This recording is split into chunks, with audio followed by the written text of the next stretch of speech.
Bom dia. Bom dia. Bom dia. Muito bem. Mensagem da cruz é loucura para os que perecem, mas para nós que somos salvos é o poder de Deus. Nós vimos que a mensagem da cruz fala de um rei desprezado, munido de armas não convencionais, que conquista a maior vitória sobre o mundo, que é a vitória sobre o pecado e a morte. Vimos isso com a história de Davi e Golias. Vimos que a mensagem da cruz revela a nossa insuficiência por meio do sofrimento, para que nós lembremos que existe um rei justo, misericordioso e soberano que nos é suficiente. Nós vimos isso no primeiro capítulo do livro de Ruth. E hoje nós veremos que a mensagem da cruz, que é loucura para os que se perdem, revela a sabedoria irônica de Deus no triunfo do rei na cruz. Para isso, abra sua Bíblia em Mateus, capítulo 27.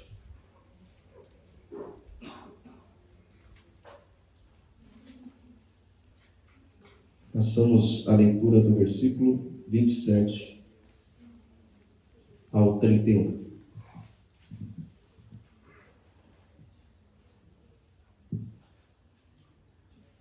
O contexto do texto que nós iremos ler é a crucificação de Jesus. Logo a seguir, os soldados do governador, levando Jesus para o pretório, reuniram em torno dele toda a corte. Despojando-o das vestes, cobriram-no com um manto escarlate. Tecendo uma coroa de espinhos, puseram-lhe na cabeça, e na mão direita um caniço, e ajoelhando-se diante dele, o escarneciam, dizendo: Salve, rei dos judeus! E cuspindo nele, tomaram um caniço e davam-lhe com ele na cabeça. Depois de o terem escarnecido, despiram-lhe o manto e o vestiram com as suas próprias vestes. Em seguida, o levaram para ser crucificado. Senhor, te rogamos mais uma vez a tua iluminação, a tua direção, e em tua misericórdia e graça, ó Pai, edifica-nos com exposição da tua inspirada palavra, que é o poder de Deus para agir em nossos corações, a fim de nos conformar à imagem de Cristo Jesus, o nosso Rei. Dai-nos, Senhor, um entendimento claro dos princípios que estão presentes neste texto e os aplique, ó Pai, em nossos corações, para que vivamos de maneira coerente ao teu santo evangelho. Em nome de Jesus Cristo, o Rei dos Reis, nosso Senhor, oramos. Amém. Ironia. Este é um recurso que, quando bem utilizado, seja na literatura ou em conversas, pode até desestabilizar pessoas. Pode levar ao riso ou à revolta. A ironia é a manifestação no sentido oposto do seu significado literal, ou seja, ela acontece quando nós dizemos alguma coisa, mas queremos dizer outra. Como essa cômoda, essa mesa está limpinha, né? Dá até para escrever meu dedo, dá até para escrever com o dedo aqui, não é? É uma ironia isso. Ou, nossa, como você está em forma. Dependendo de para quem você diga isso, você sabe exatamente que é uma ironia. Ou, você está bem, hein?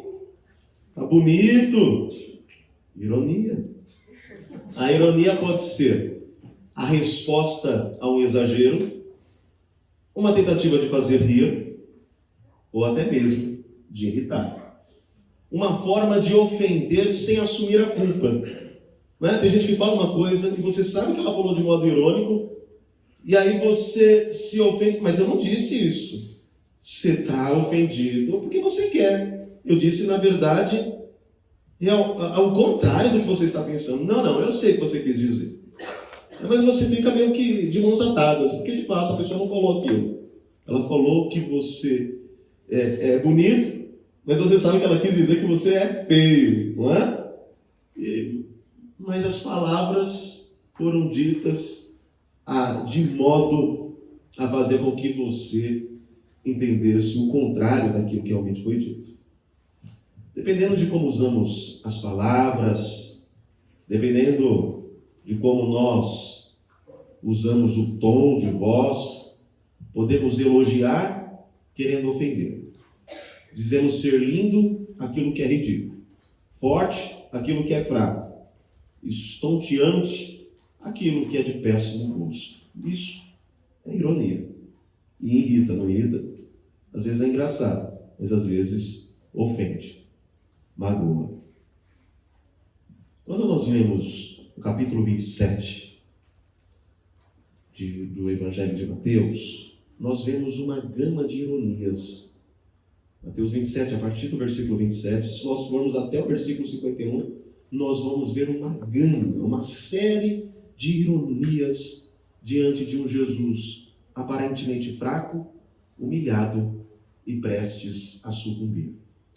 Os soldados romanos se curvam diante de um homem ensanguentado, moído pelos açoites e declaram: salve o rei dos judeus. Perceberam a ironia?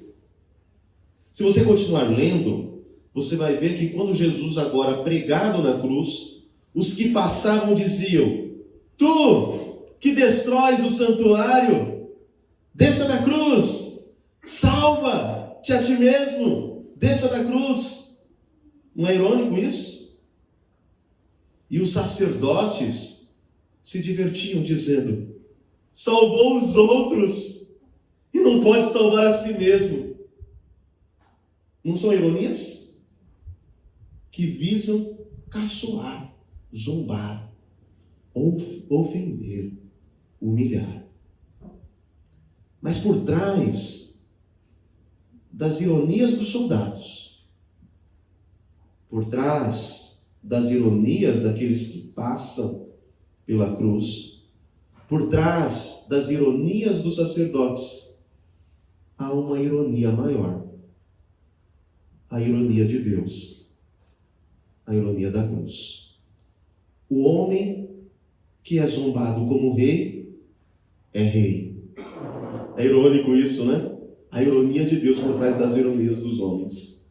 O homem que é zombado como rei, é rei. E não só um rei qualquer, é o rei dos reis, o Senhor do universo.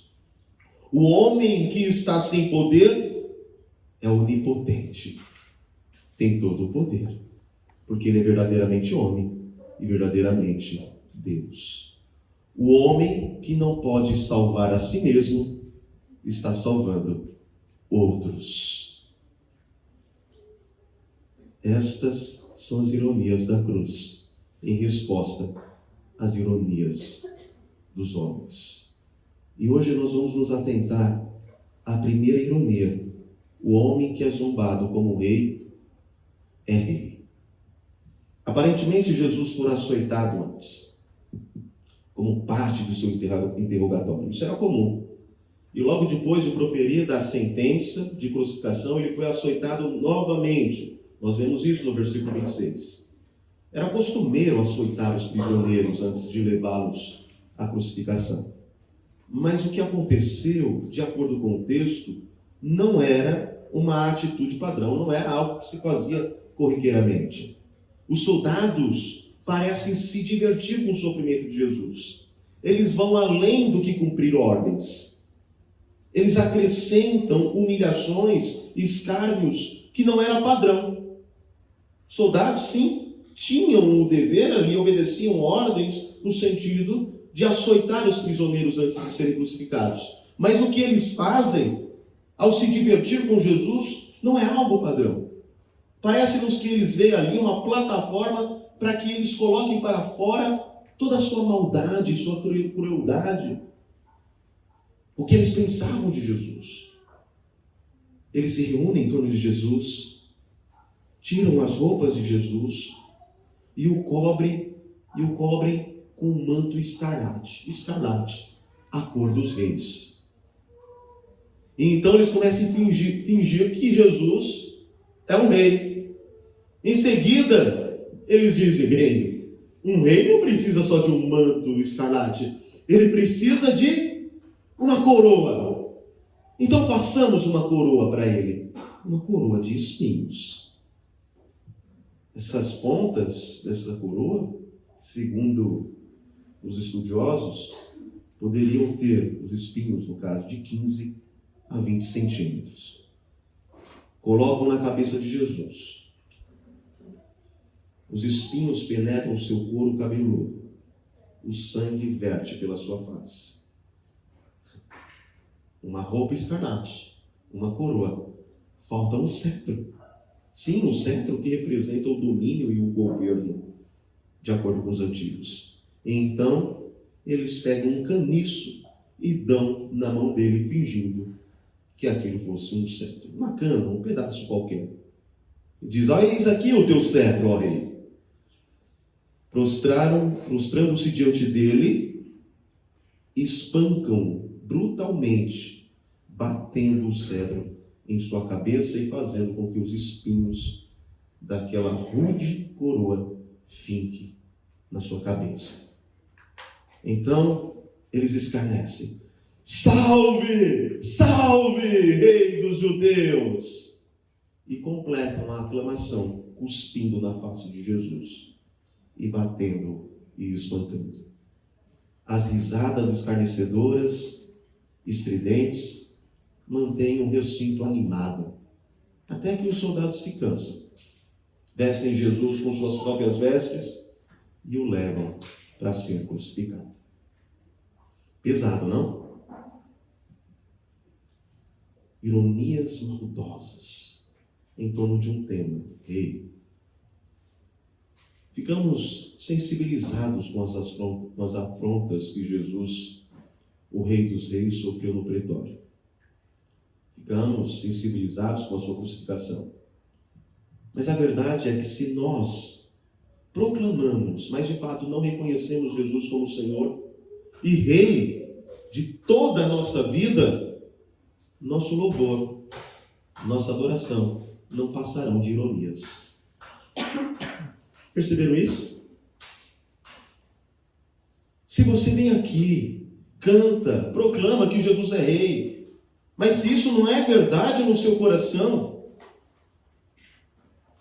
qual a diferença das proclamações dos soldados dizendo que Jesus é rei para você? Tudo bem, pode não haver a crueldade, a maldade, na mesma proporcionalidade dos soldados. No entanto, podemos dizer que se você proclama o senhorio de Cristo Jesus, se você declara que Ele é Rei, e não vive essa verdade em sua vida, as suas declarações no momento do louvor não passam de ironias. Ironias. A sua vida prega o contrário daquilo que você diz. Alguns dizem ser Jesus um sábio. Mas para essas pessoas, a mensagem da cruz é loucura. É uma ironia dizer que Jesus é sábio e dizer que a sua mensagem é uma loucura. Afirma-se que Jesus é rei, mas sua lei não é obedecida. Ironia. Quando agimos assim, a nossa confissão e adoração não passam de ironias. Mas por trás da ironia dos homens, há a ironia de Deus. O homem que é zombado como rei é rei. A zombaria dos soldados tensionava, obviamente, ser irônica. Quando eles exclamavam: salve os reis dos judeus, o que pretendiam dizer de fato era que Jesus não era rei nenhum, e sim um criminoso patético. É isso que eles estavam dizendo com os seus atos, embora suas palavras fossem o contrário. Todavia, Mateus viu uma ironia ainda mais profunda. De fato, embora os soldados considerassem Jesus como um criminoso patético, as palavras que eles usavam eram realmente verdadeiras. O oposto do que eles pretendiam dizer. Jesus é rei. E este é o principal ensino do Evangelho de Mateus. O propósito de Mateus é provar por meio das Escrituras do Antigo Testamento e associando a vida de Jesus, que Jesus cumpriu as profecias do Antigo Testamento, logo ele é o Messias, o rei prometido de Israel. Então o Evangelho de Mateus trabalha em torno dessa temática, desse propósito, de provar que Jesus é o cumprimento das Escrituras, é o rei prometido, que salva o seu povo. E isso fica claro logo no início do Evangelho de Mateus. Mateus, antes de nós irmos para o início, lembre-se que ele nos recorda o que estava escrito no título da acusação contra Jesus acima da cruz. Este é Jesus, o Rei dos Judeus. E Mateus havia iniciado o Evangelho falando da origem real de Jesus. Abra aí, no capítulo 1 de Mateus.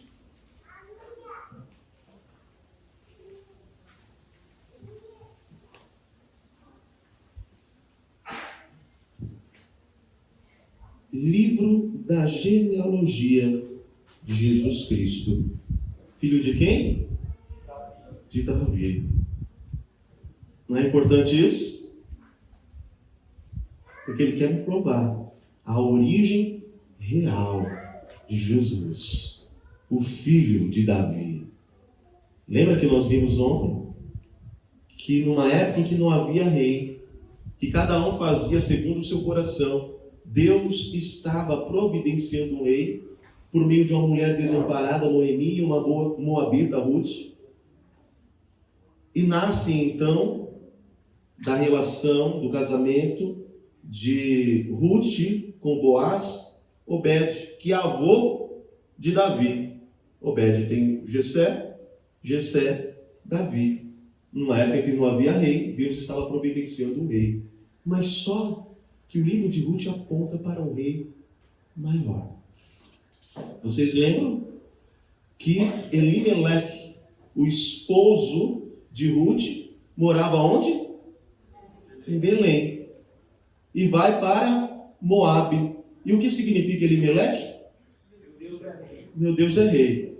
Um homem que diz meu Deus é rei, parece que se esquece disso, vai para Moabe e sai de Belém.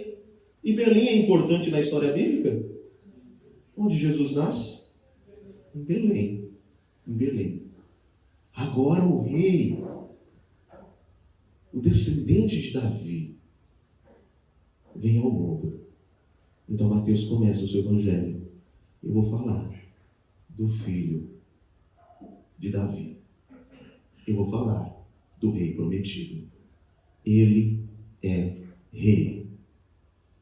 Não, para aí, no versículo 17 do capítulo 1, há uma ênfase no número 14, que é um código que representa Davi. Ele é o Messias prometido. Mateus está dizendo, ele é aquele que sentaria no trono de Davi. E no segundo capítulo, os magos perguntam o que no versículo 2? Capítulo 2, versículo 2? Onde está? O rei dos judeus. Não é só o recém-nascido. Onde está o recém-nascido? Rei dos judeus. É assim que começa o livro de Mateus. Quando Jesus inicia o seu ministério, mais à frente, ele fala constantemente a respeito do reino. E em muitas parábolas que ele conta sobre o reino, ele se identifica como rei. Quando então, mais à frente, Pilatos o interroga e diz, és tu o rei dos judeus? Jesus responde, tu o dizes. Parece uma hesitação, né? Uma hesitação, quem sabe, cordial. Mas o que Jesus está dizendo está mostrando é que Pilatos, que Jesus não era um rei como Pilatos achava que era. Sim, ele é rei, mas um rei diferente do imaginário de Pilatos.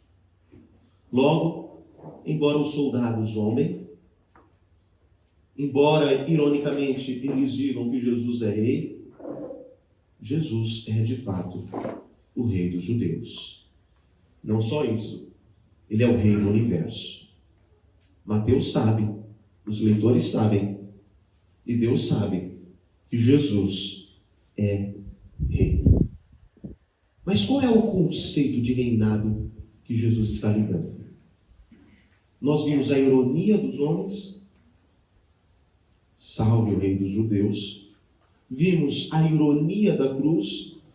Todo o evangelho de Mateus está apontando para a realidade que Jesus é o rei prometido de Israel. E agora nós percebemos a ironia da cruz, mostrando que este rei é um rei que serve, e isso é irônico. É comum que os soldados e os súditos sangrem para defender o rei deles, mas este rei inverte a ordem. Ele se entrega pelos seus súditos, ele sangra, ele morre pelos seus súditos. Perceberam a loucura, a ordem inversa, a ironia da cruz? Eis um rei, mas um rei que serve os seus súditos, entregando a si mesmo. Naquela época, na época de Jesus, não havia a ideia de monarquia constitucional que nós temos hoje, né? Principalmente na Grã-Bretanha, na qual o rei não tem nenhuma autoridade real. Ele fica a critério do parlamento. A administração do rei ela é apenas representativa. O parlamento que decide de fato. No entanto, no mundo antigo, os reis reinavam, ou seja, o que eles diziam era lei, e as coisas se cumpriam. Eles eram autoritários, e o autoritarismo era a norma na maioria das vezes. E certa vez, levando em consideração este pano de fundo, a mãe dos apóstolos Tiago e João se aproximou de Jesus, juntamente com os dois filhos, e pediu-lhe um favor. Vamos ver que favor é esse? Mateus capítulo 20, versículo 21. Não saímos de Mateus, estamos em Mateus e isso é importante. E é bom mantermos em mente o propósito de Mateus, mostrar que Jesus é rei, mas um rei diferente daquilo que as pessoas estavam acostumadas e daquilo que nós estamos acostumados. E olha o que a mãe de Tiago e João pede a Jesus. Alguém pode ler o versículo 21 do capítulo 20? Perguntou-lhe ele: que queres? Ela respondeu: manda que no teu reino estes meus dois filhos se assentem, um à tua direita e o outro à tua esquerda. Interessante esse pedido, né? Qual é a dela? O que ela está querendo? Glória para os filhos. Bem, o Senhor é o Messias, mas o conceito de Messias dela é deturpado. O Senhor vai nos livrar do jugo de Roma e vai reinar. Então que os meus filhos compartilhem da sua glória, um à direita, outro à esquerda. Aqui mostra que aquela mulher vislumbrava o reino daquele mundo, mas não só ela, os discípulos de Jesus também. Jesus lhes replicou que eles não tinham na realidade a menor ideia do que estavam falando. E olha o que diz o versículo seguinte: podeis vós beber o cálice que eu estou para beber? Ele está se referindo ao seu sofrimento, à entrega do rei na cruz. E sabe qual é a resposta deles? Com elevada autoconfiança, eles respondem, versículo 22, podemos sim. Olha que loucura, não é? Claro, eles nem sabem o que Jesus está dizendo. Não podemos, não sei o que é, mas eu posso. Estou dentro. Quando os 10 apóstolos ouviram o pedido de Tiago, João e sua mãe, eles ficaram indignados. Verdade, tem que ficar mesmo. Mas não por causa, é claro, da arrogância e impertinência do pedido deles, mas porque eles não tiveram a ideia antes. Esse é o ponto. Então Jesus chama os 12 ele lhes dá uma das mais importantes lições. Qual é? Versículo 25. Então Jesus chamando-os. A ideia aqui é de chamar no plural, porque está todo mundo com uma visão deturpada de reino. Não é só aquela mulher e seus filhos. Os demais também, que ficaram indignados porque não tiveram a ideia antes. Então olha o que Jesus diz. Sabeis que os governadores dos povos os dominam e que os maiorais exercem autoridade sobre eles. Não é assim entre vós. Pelo contrário, quem quiser tornar-se grande entre vós, será esse o que vos sirva. E quem quiser ser o primeiro entre vós, será vosso servo. Tal como o Filho do Homem, que não veio para ser servido, mas para servir e dar a sua vida em resgate de muitos. Então ele sai da teoria e na prática, na cruz, o rei se entrega. O maior serve os menores, dando a sua própria vida em resgate, em favor de súditos perversos, carentes de graça e misericórdia. Jesus não estava dizendo que não havia nenhum aspecto em que ele exercia autoridade, não é isso. Pois ele tem toda a autoridade. O que Jesus tensionava dizer era: os reis, presidentes e governantes deste mundo caído exercem sua autoridade motivados por um profundo senso de autopromoção, por um senso de quererem ser o número um, por um senso de autopreservação e de se manter e perpetuar no poder. Por contraste, Jesus exerce sua autoridade de um modo que procura o bem de seus súditos. E o principal bem, o bem espiritual. E ele está tão envolvido nesse propósito que vai até a morte, até o fim, pelos seus súditos, se entregando por eles. O ensino é claro. Aqueles que exercem alguma autoridade em qualquer nível no reino de Cristo devem fazê-lo, mas para servir da mesma maneira que o Rei Jesus. Não com exigências de autopromoção, confiança em seu direito de exercer autoridade ou desejo de assentar-se à direita ou à esquerda de Jesus, e sim com uma paixão pela entrega, pelo serviço. Observe, a ironia mundana declara ser Jesus um rei que não é um rei. Como nós vemos isso na nossa realidade? Aqueles que conhecem bem a sua Bíblia, sabem que Jesus é mais do que o rei dos judeus. Ele é o rei de tudo, é o Senhor de tudo que existe. E Mateus irá deixar isso claro nos versículos finais do seu evangelho. Jesus diz: toda a autoridade me foi dada. Não é? No finalzinho. Aquele que morre é aquele que ressuscita. Vence a morte. O rei sai triunfante da grande batalha. E então proclama aos seus súditos: toda a autoridade me foi dada. E agora o que os súditos fazem? Saem proclamando: o rei ressuscitou. A justiça raiou. Ele estava morto, mas ao terceiro dia se levantou do túmulo. O rei se entregou pelos súditos, venceu o pecado e a morte. E esta é a mensagem que os súditos proclamam: Jesus reina. Ele é rei sobre tudo. Alegrem-se os eleitos. Temam os maus. E um dia ele virá com poder e glória para buscar os seus. E todo joelho se dobrará. Alguns joelhos por reconhecimento, outros porque serão colocados para baixo. E então os reinos, os impérios se dobrarão diante do Rei Jesus. Ele é o Rei do universo. Ele é rei sobre os soldados que zombam dele.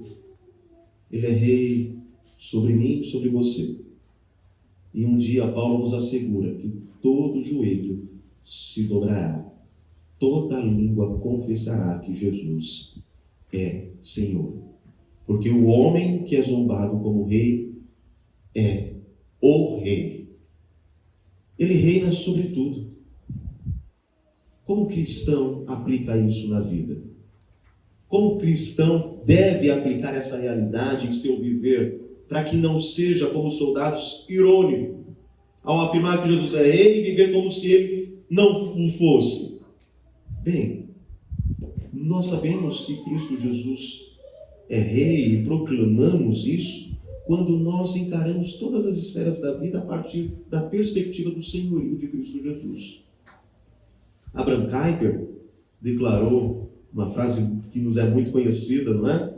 Não há um centímetro quadrado nesse mundo do qual Cristo não possa dizer: é meu, me pertence.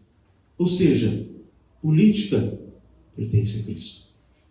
Ciências pertence a Cristo. Conceito de sexualidade pertence a Cristo. Entretenimento pertence a Cristo. Educação, economia, filosofia e artes estão debaixo do senhorio de Cristo. Como assim? Eu sou súdito. Eu interajo com essas áreas a partir do que o rei diz sobre elas. A minha sexualidade, ela é vivenciada na esfera matrimonial, porque o rei assim determinou.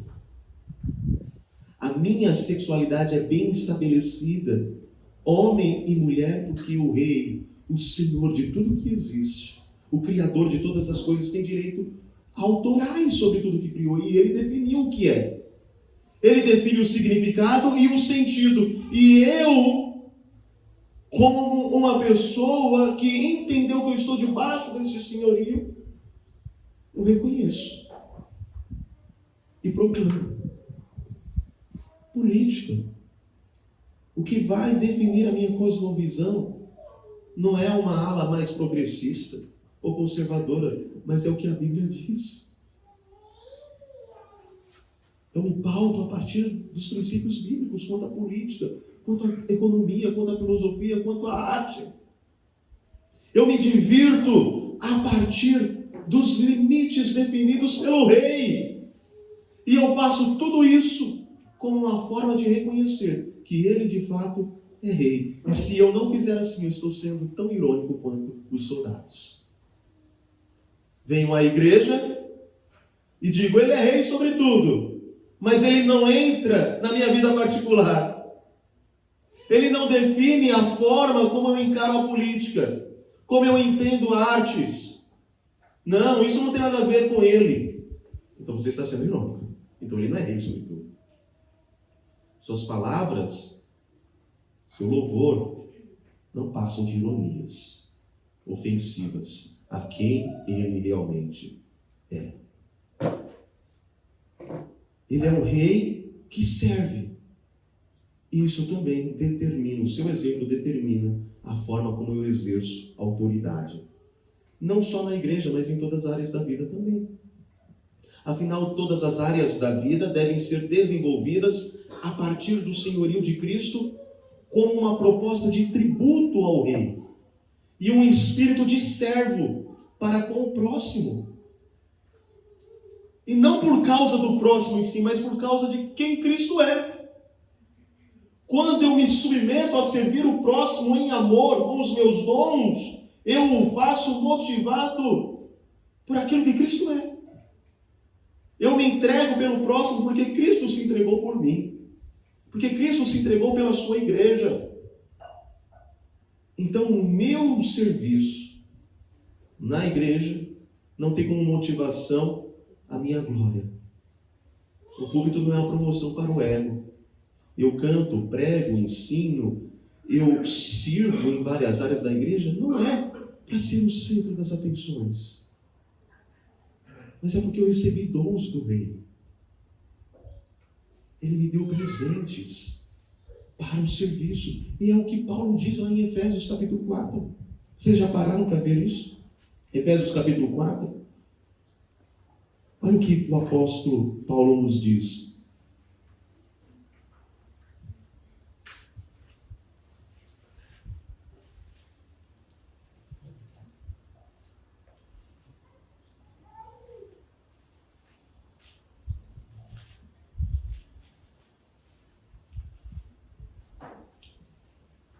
Versículo 7. E a graça foi concedida a cada um de nós, segundo a proporção do dom de Cristo. Por isso diz, quando ele subiu às alturas, levou cativo o cativeiro e concedeu dons aos homens. Olha que legal isso. Ele triunfou sobre as potestades, levou cativo o cativeiro.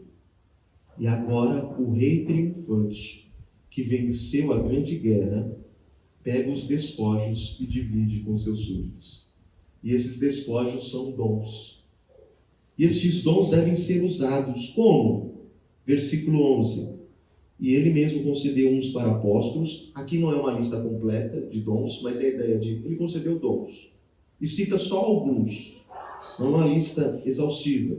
Profetas, evangelistas, pastores e mestres. O ponto é, versículo 12, com vistas ao aperfeiçoamento dos santos, para o desempenho do seu serviço, para a edificação do corpo de Cristo. Jesus Cristo, o Rei dos Reis, venceu a grande batalha na cruz. Agora, triunfante, ressurreto, ele concede dons aos seus súditos. Vocês lembram? Caverna do Dragão, só os mais velhos, né? Cada um recebe uma arma, não é? E a ideia é, cada um vai receber um dom. Tem gente que tem mais de um dom, mas não tem todos os dons. Por quê? Para que lembremos que somos dependentes uns dos outros. E para que usemos estes dons para servir uns aos outros, não para nos promovermos. O seu dom, independentemente do que seja, só faz sentido se ele for usado para o serviço, à semelhança do rei que te concedeu este dom. O rei que usou a sua vida para nos servir, se entregando por nós, agora diz para nós, use os dons que eu te dei, para que você sirva o seu dom. E isso tudo é uma loucura para o mundo. Mas para nós, é o poder de Deus. O poder de Deus que vence na cruz. O poder do Rei que muda as nossas vidas e nos torna outrora egoístas em pessoas que, à semelhança dele, servem umas às outras e se alegram nisso. Este é o poder transformador de Deus. E se não vivermos à luz de que Cristo é Rei e Senhor sobre todas as coisas, e que nós, a exemplo dele, devemos viver como servos, todo o nosso louvor, toda a nossa adoração e declaração de estima por ele, não passarão de ironias.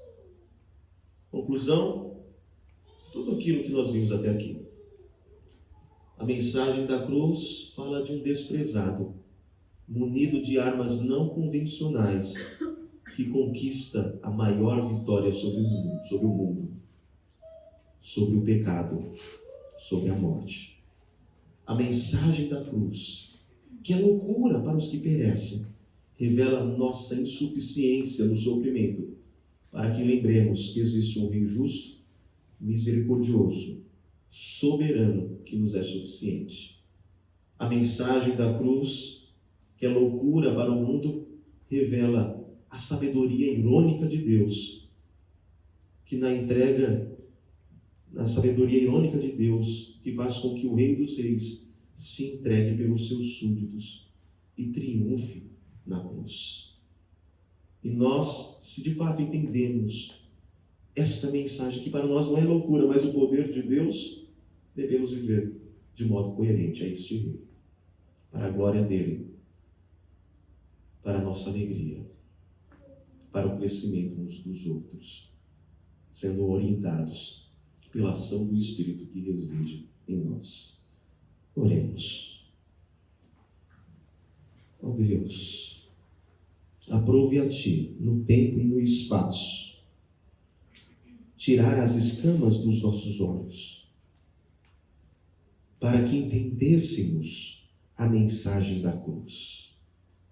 A mensagem que aponta para a realidade que Cristo Jesus morreu, mas triunfou sobre a morte, ressuscitando no terceiro dia, e agora triunfante, foi assunto aos céus, de onde virá com poder e glória para resgatar a sua igreja. E nós agora, que outrora achávamos que essa mensagem era uma loucura, com os nossos olhos abertos, reconhecemos que ela, na verdade, é a mensagem do teu poder para trazer redenção ao mundo perdido, para transformar as nossas vidas.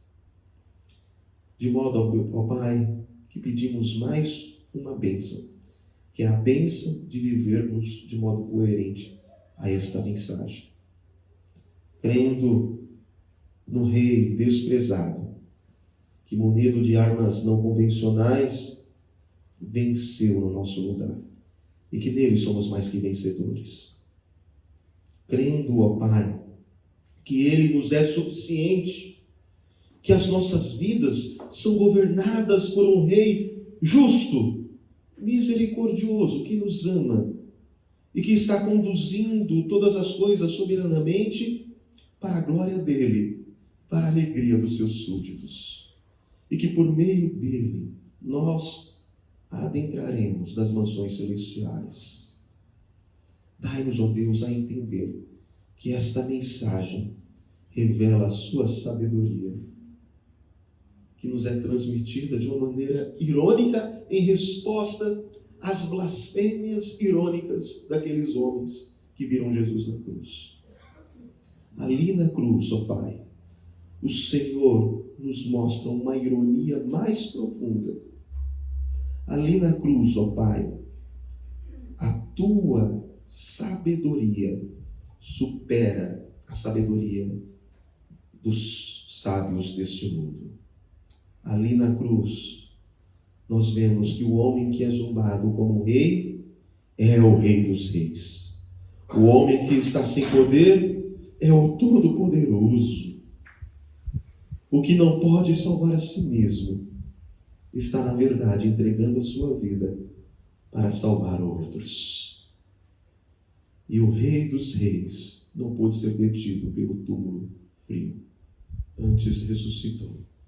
E a Ele que nós servimos e queremos servir de maneira consciente, para a glória do Teu santo nome, para a nossa alegria, para o Teu louvor. Conduza-nos, ó Deus, portanto, de maneira consciente e coerente, de modo a vivermos debaixo do senhorio de Cristo e também de o proclamarmos com as nossas palavras principalmente, mas com os nossos atos, com o modo pelo qual nós interpretamos a realidade. A Ele toda a honra, toda a glória, pelos séculos dos séculos. Amém.